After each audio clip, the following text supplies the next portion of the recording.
আপনাদের ভাইয়া বলতেছে অনেকদিন হয়েছে তেলাপিয়া মাছের ফ্রাই খাচ্ছি না, আজকে তেলাপিয়া মাছের ফ্রাই খাবো। যেই কথা সেই কাজ, আমি তেলাপিয়া মাছের ফ্রাই করছি।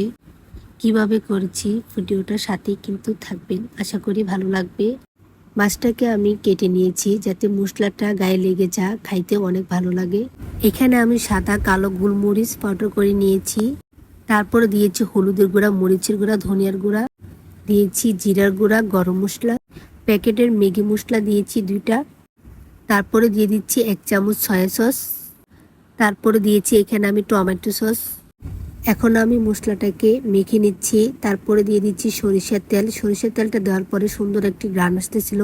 এভাবেই কিন্তু আমি মাছটাকে একদম ম্যারিনেট করে রেখে দেব ফ্রিজে 2 ঘন্টার জন্য। 2 ঘন্টা পর তারপর আমি মাছটাকে ফ্রাই করে নেব। আর এই মাছের ফ্রাইটা আমাদের বাসায় সবাই অনেক পছন্দ করে, প্রায় সময় এরকমভাবে মাছের ফ্রাই করে খাওয়া হয়। তাই আজকেও আবার আপনাদের সাথেও শেয়ার করেছি। এই তো কড়াইটা গরম হয়ে গেছে, এখন আমি তেলাপিয়া মাছটাকে ফ্রাই করে নিব। তেলাপিয়ার মাছটাকে এইভাবে আমি ফ্রাই করেছি, তাই আপনাদের সাথে কিন্তু আবারও বলছি শেয়ার করেছি। যদি ভালো লাগে লাইক কমেন্ট শেয়ার করবেন। তার সাথে কিন্তু আপনাদের ভাইয়া বাইরে থেকে রুটি নিয়ে আসছে, রুটি দিয়ে খেয়েছি আমাদের বাসায় সবাই।